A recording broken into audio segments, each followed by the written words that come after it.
திருமணம் செய்து கொள்வதாக கூறி கர்ப்பிணியாக்கிவிட்டு கழற்றிவிட முயற்சிக்கிறார் என கணவர் மீது புகார் கொடுத்து மகளிர் காவல் நிலையத்தில் அலைந்து திரியும் பெண் காவல் நிலையத்தின் முன்பாக தர்ணா போராட்டத்தில் ஈடுபட்டதால் பரபரப்பு.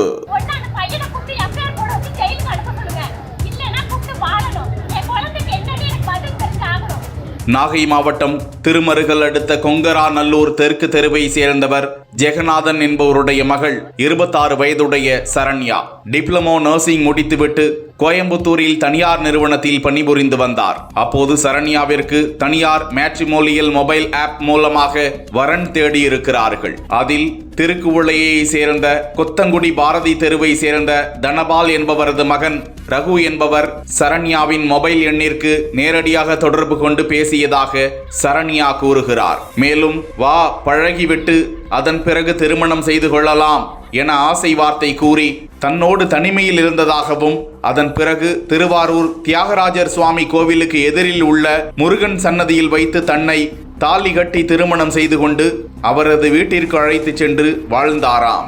அவர்களது வீட்டினரும் தன்னை அவர்களது வீட்டில் வசிக்க அனுமதித்ததாக கூறுகிறார். இந்த நிலையில் தான் 3 மாத கர்ப்பிணியான நிலையில் ரகுவின் சகோதரிகள் சுமதி, சுதா ஆகியோர் சரண்யாவின் பெற்றோரிடம் வரதட்சணை கேட்டு வாங்கி வருமாறு தெரிவித்தார்களாம். இதற்கு சரண்யா மறுப்பு தெரிவித்ததால் சரண்யாவை ரகுவின் சகோதரி, தாய் ஆகியோர் தாக்கியதாகவும் புகாரில் தெரிவித்திருக்கிறார். இதற்கிடையே ரகு சென்னைக்கு அழைத்து சென்று தனது கருவை கலைத்துவிட்டு மீண்டும் தன்னோடு சேர்ந்து வாழ்ந்ததில் தான் மீண்டும் கர்ப்பிணியாகி இருப்பதாகவும் இந்த நிலையில் தன்னை திருமணம் செய்து கொள்ள மாட்டேன் என திட்டவட்டமாக ரகு கூறிவிட்டார் என்றும் அவரிடம் தொடர்பு கொண்டால் அவரது வழக்கறிஞர் பேசுகிறார், உன்னால் முடிந்ததை பார்த்துக்கொள் என்கிறார் என கூறி நாகை அனைத்து மகளிர் காவல் நிலையத்தில் கடந்த 24ஆம் தேதி சரண்யா புகார் அளித்திருக்கிறார்.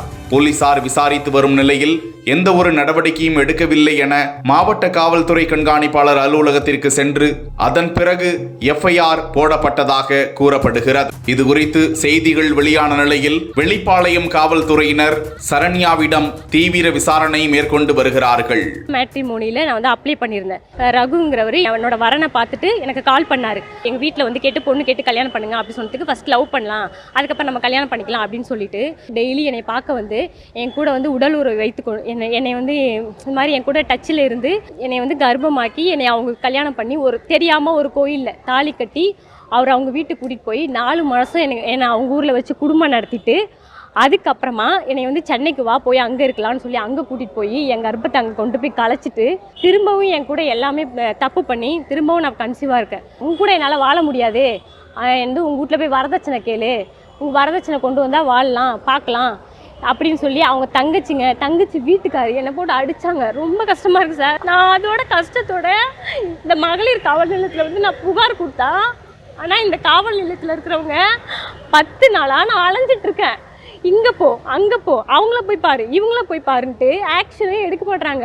நான் எஸ்பி ஆஃபீஸில் போய் கம்ப்ளைண்ட் கொடுத்து எஸ்பி சார் எஃப்ஐஆர் போட சொல்லி திரும்ப இந்த மகளிர் காவல் நிலையத்தில் என்னை அனுப்பி வச்சாங்க.